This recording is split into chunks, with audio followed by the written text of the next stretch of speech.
Урамда яз, гүрләүкләр ага. Кызлар йылдызлар мондый көнне өйдә утырамысың? Менә алтын балыклардан үрнәк алырга кирәк. Кәефләре шәп. Шу, Гөлиягә нәрсә булган соң әле? Йөзе качкан, борчулы, янгын сөндерүчеләр янында нәрсә калган аңа? Гөлия, без кафега килеп җитәбез инде, син кая? Юк, кызлар, кафе койгысы юк әле монда. Офисыма янгын сөндерү оешмасыннан тикшерү килгән иде. Штраф салып киттеләр. Безнең ярдәм кирәкме соң? Янгын куркынычсызлыгы буенча без белмәгән әйберләр кызлар бик күп икән. Укуга язылдым. Теләгез булса, әйдәгез, сезне дә чакырам, килегез. Пожарник булырга телисеңме? Гөлия безне укырга чакыра. О, мин риза, әйдә киттек. Хәзер шарфларымны гына рәтлим дә. Кой әйбәтле бәйлим әле шуны. Әллә нәрсә эшләтеп бетергәнсең? Бәйли беләсеңме? Өйрәнеп кайттым мин. Матур чәчәкләр ясый беләм. Кайсы халыкны гына алма, борынгыдан башларында яулык яки башка төрле баш киеме булган. Эссе кагудан, салкын җилдән генә түгел, яман күзләрдән дә саклый әле ул. Яулыкның килешле итеп бәйләнгәннәрен бүген модельерлар да хуплый. Замана хатын-кызы ни генә кыланмый. Яулык шарфларын билбау каеш итеп тә, бер төсле киемне ачып җибәр өчендә менә дигән топ, кофталар, итәкләр дә ясап кия. Кигән күлмәкләрен тагы да бизәр өчен чәчәкләр ясап муеннарына урый. Табигатьтә яз хакимлек иткән чорда кайсы гына хатын-кызның матур күренәсе килми икән. Исәнмесез? Исәнмесез? Миңа менә шушы матур пәлтәмә берәр матур шарф кирәк иде. Шарфны сайлау гына түгел бит әле аны. Аны бәйләргә дә бәйләп тә карарга кирәк. Менә шулай итеп без аны җыештырып, әзрәк тиенеп, роза кебек, чәчәк кебегрәк итеп карап карыйк әле. Быел модада ачык төсләр, хәзер кызыл төсләр бар әйбәт. Әйдәгез, мин сезгә икенче бер төсне тәкъдим итим әле. Урталай менә шулай икегә бекләйбез һәм без аны бетерәбез менә шулай итеп. Дирәк кидерәбез. Хәзер менә булай итеп, без аны бу ягына бочына кертеп куябыз. Быел модада менә шарф өстенә әзрәк шулай чәчкәләр, элементлар тагып куйсак, тагын да матур була, тагын да ям бирә. Сез менә помещениегә кирдегез? Сезгә елеүче төшереп куясыгыз килә. Менә шулай итеп төшереп куясыз. Шарф бәйләгән кебек яулык та менә шулай бик матур тора.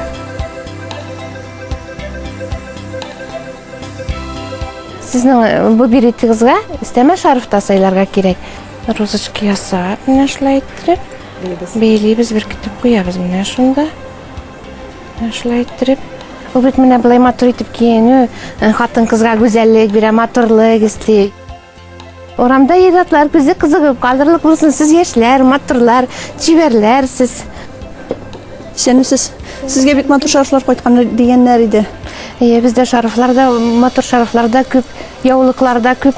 Бу яулык вискоза ткань материалы, Италиядән кайтарылган, бик килешә яулык.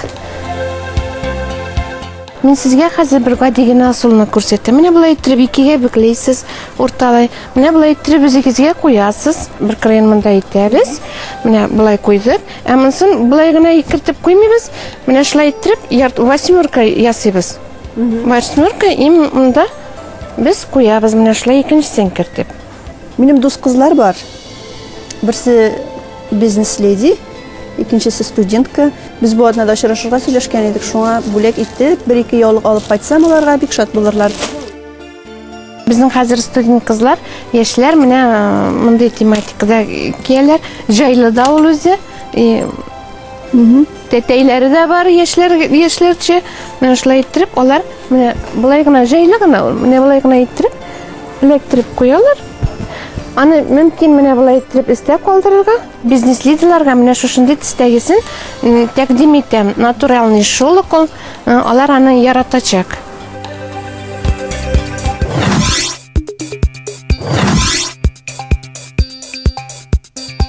Менә кызлар, танышып китегез, безнең бу частьтә 6 машинабыз бар. Аларның 4-се менә цистерналар, берсе баскыч белән, и берсе хозяйка. Менә бу безнең автоцистерна. Монда 3 тонна су, 200 литр пенообразователь бар. 5 кеше бу машинада чыга. Бу безнең яңа КАМАЗыбыз, яңа гына килгән. Иң моторы шәһәрдә ул бер генә. Менә бу машинаның иң әйбәт водитель урыны. Моннан карасагыз, Бүтін су беруге була, мындан içten генә отырып компьютерлар бар. Янгын сөндірулер үшін бик оңай ясалган ступенькалы ишекләр. Бик оңай менеп китергә, төшеп китергә, менеп карасагыз була. Монда янгын сөндірушілер тұра, водитель орны, начальник каравыл орны. 4-тен алып 5-ке кадәр янгын сөндірушілер тұра. Аларның қайыр бірсінің бар противогазлар, аппараты. Қалай сіле? Бұл КамАЗда бар тағын гидравлик инструментларыбыз. Насосный станциябыз, мұны қабызып, тұташтырабыз бұларны. Мы шуны деген темірлеріні кесе бұл. Қанша. Міне бұл рукавларны тұташтырабыз. 2 километрға жетерлік рукавларыбыз бар. Мұнда біздің түрлі стволлар. Міне бұл насосыбыз бар. Бұл импортный насос. Мұнда водителер кнопка басып қына ішлейлер. Міне қызлар танышып кетегіз, бұл біздің диспетчерский аталайында жетегіз. Шәһәрдә, Тукай районында кая болса да, әгер пожар болса, бірінші звоноклар міне бұл бөлмеге келе. Міне бұл қызлар адрес алалар, кем аларға андай хабар берген. Hem кнопкаға басып, біздің пожарныйларны ебәрәләр. 1 минут içinde пожарныйлар чөп кетерге тиешләр. Қызлар бүгін неде болса да хабарлар пожарлар турында булды ма? Юк, булмады. Минем эш шикелле икән монда. Төгәллек ул эшмәкәрләрнең дә девизы. Вакытны дөрес файдалану өчен үз өстеңдә эшләргә кирәк. Белем истәү бер вакытта да артык булмый. Шул ният белән хәтерләсәгез, быел кыш биредә бизнесны планлаштыру курсларында укып алган идем. Уку файдага булды бит минем. Эшләрем алга китте. Бүген менә курслар директорына рәхмәт әйтим дип килүем. Исәнмесез Гөлия? О, кәефегез яхшы күренә, эшләрегез гөрләп бара ахрысы. Зинфира Загировна, уку бик тә файдага булды бит минем. Аннан соң монда бик яхшы эшмәкәрләр белән таныштым. Менә хәзер алар белән тәҗрибә уртаклашабыз. Гөлия, минем дә сезнең өчен бик яхшы яңалыгым бар. Мәскәүдә яшәүче хезмәттәшем Иляна шалтыратты. Эшмәкәрме әллә? Юк, мин бит чаллы телевидениедә эшләдем. Без ул кыз белән балалар тапшырулар алып бардык. Аның инде үзенең баласы бар. Ул Мәскәүдә яши. Аңа ничә яшь иде? 7-8 яшьлек кызчык Ильяна Бәдретдинованы экранга чыгару. Ул елларда балалар һәм яшьләр тапшыруның редакторы булып эшләүче Зинфира Мотыгуллина идеясы була. Ильяна также занимается в музыкальной школе и танцует в детско-юношеском центре. Вот так. А теперь слово Ильяне. Мы с Зинфирой Тагировной и Семеном решили начать цикл передач, где будем рассказывать вам о национальных праздниках, традициях. Әле дә хәтердә ди ул. Эфир текстын ятлап, Ильяна белән атналар буе репетиция ясый идек. Төрле чак булды. Балалар белән эшләү кызык та, катлаулы да. Ильяна бик кыю сөйләшә иде. Каушамый иде. Мин аның өчен борчыла идем. Тапшыру нигездә талантлы балаларның чыгышын күрсәтүгә корылган була. Шул уңайдан Зинфира Тагировна Түбән Камага балалар фестиваленә килгән күренекле алып баручы Юрий Николаев белән очрашу минутларын әле дә хәтерли. Минем төп сорауым, утренний звездага балаларны җибәрү өчен нинди материаллар әзерләргә кирәк. Ул теләр-теләмәс кенә аңлатты. Ләкин шуннан соң кайтып Вероника Еремина турында материаллар эшләп, без Мәскәүгә җибәрдек. Вероника Еремина утренний звездада чыгыш ясады. Ильяна, менә ничек ул үзе сагына микән ул телевидениедә эшләгән елларын? Гөлия, әйдә Ильянаның үзенә шалтыратып алыйк әле. Алло, Ильяна, исәнмесез? Хәлләрең ничек? Ильяна, быел бит телевидениеның 20 еллык юбилее була. Шуңа сиңне котлыйм дип шалтыратам. Телевидениедә дә эшләгәнсез. Хәзер инде менә үз бизнесыгыз бар. Күрәм, сез бик тә тәвәккәл кеше. 3 баланы бер үзем үстерү сәбәпле бик күп эшләргә туры килде инде шул. Кайда эшләсәм дә бөтен җирдә бик күп эшләдем мин. Бер ялсыз. Менә шулай авырлыклар чыныктыра гына аны. Балалар бакчасында тәрбияче, укытучы, завуч, эшче яшьләр мәктәбе директоры. Нинди генә эшкә алынса да Зинфира Мотыгуллина 5 башкара. Шулай да Әңгәмә барышында сүзебез бик еш, кабат-кабат телевидениега әйләнеп кайтты. Күрәмсең, сагындырган. Башта 3 минут эшләйдек, аннары 2 минутка калдырдылар. Шул 2 минутта без максимум әйбер әйтергә тиеш идек инде. Материал бик кыска материалларны наоборот мактыйлар иде. Ул вакытта Тагировна отчествосы юк иде. Коллектив бөтенесе миннән яшь, бөтенесе дә Земфир гына дип эндәшәләр иде. Мин үземне шул кадәр яшь хис итә идем. 90-нчы еллар. Экраннарда Шигән киносы бара. Фильмның төп героинясе Клара Лучконың шаллыга килүен ишетеп, Земфира Мотыгулина аның белән очрашуга ашыга. Исәбе яраткан артисткасын кабак бәлеше белән сыйлау.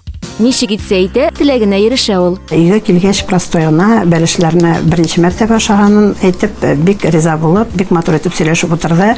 Без инде аңа күбрәк кино турындагы үзебезнең хисләребезне сөйләдек. Земфира ханымның һәр кем белән дә уртак тел таба алуына сокланам. Аны бүген дә тәвәккәллек һәм тырышлык кебек сыйфатлар бизи. Кыенлыклар килсә дә елмаеп яши белә. Ул бары көчле шәхесләргә генә хас.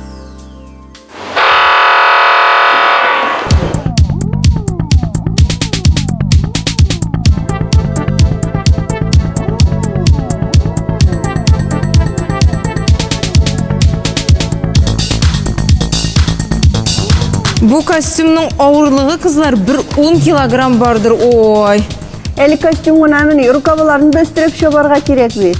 Һәм шул рукаваны әле биек баскычлар аша менгерәсе дә бар. Монда өлкәннәр тәҗрибә белән, менә яшьләр җитезлек белән алдыра. Яшь йөрәкләр романтик эзли.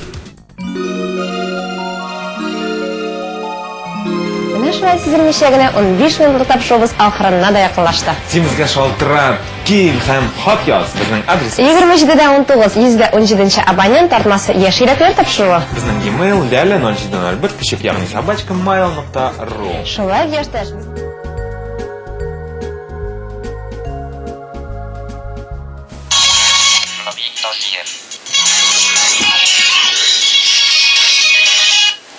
Алло. Ләйлә, салам. Рамил, сәлам. Ашамасың әле генә без тапшырып алып барган чаклар төшемә керде әле. Син эшкә булсын. Бу синең төшләрең юкка гына түгел минемчә. Быел бит Шаллытовы 20 еллыгын үткәрә. Бәлки Райхана апага шалтыратырбыз. Бергә очрашырбыз. О, шәп идея, Рамил. Әйдә, телевидениедә күрешербез. Телевидение үз эшенә фанатлар өчен бирелгән кешене генә кабул итә, андыйлар өчен тарих үтә мөһим. Шаллытова телерадиокомпаниясенең 20 еллыгын алар тыныч кына үткәреп җибәрә алмады билгеле.